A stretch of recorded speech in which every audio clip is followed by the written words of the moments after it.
राज्य सरकारकडनं लवकरच कृत्रिम फुलं बनवण्यावरती बंदी घालण्याचा निर्णय जो आहे तो जाहीर करण्यात येणार आहे। आपण जर पाहिलं तर आमदार महेश शिंदे यांनी खरं तर विधान भवनात ही मागणी जी आहे ते मुख्यमंत्री असेल किंवा उपमुख्यमंत्री यांच्याकडे ठेवली होती।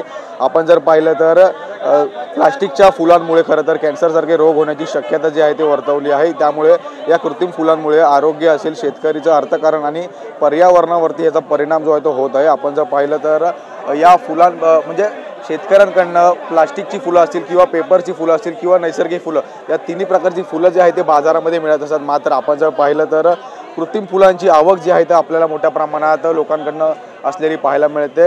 याचं कारण म्हणजेच नैसर्गिक फुलं ही लवकरात लवकर खराब होतात, मात्र कृत्रिम फुलं ही दीर्घकाळ आपल्याला वापरता येतात। यासाठी लोक जी आहेत या संपूर्ण फुलांचा वापर जो आहे तो करत असतात। मात्र आता आपण जर पाहिलं तर आमदार महेश शिंदे यांनी खरं तर मुख्यमंत्री देवेंद्र फडणवीस यांच्याकडे या विषयावर चर्चा केली आहे। तसेच कृत्रिम फुलांवरती बंदी घालण्यात यावी असल्याची मागणी सुद्धा या वेळेस मुख्यमंत्र्यांकडे करण्यात आली आहे। त्यामुळे आपण जर पाहिलं तर या विषयावरती आता मंत्री भरत गोगावले असतील किंवा आमदार महेश शिंदे यांनी मुख्यमंत्र्यांशी चर्चा करून राज्य सरकारने फुलांवरती बंदी घालावीत अशी मागणी जी आहे ती केली आहे। त्यामुळे आता मुख्यमंत्र्यांनी सुद्धा या संदर्भात आश्वासन जे आहे ते देण्यात आले आहे की लवकरात लवकर या आठवड्याभरातच या संदर्भातला अधिकृत निर्णय जो आहे तो जाहीर करण्यात येईल। त्यामुळे आता राज्य सरकार या संदर्भात काय निर्णय घेणार हे पाहणं महत्त्वाचं असणार आहे।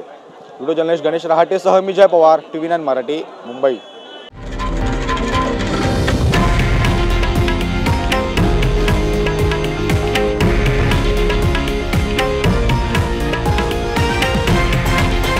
हे आहे देशातील नंबर 1 न्यूज नेटवर्क आणि आपण पाहत आहात TV9 मराठी, एकमेव।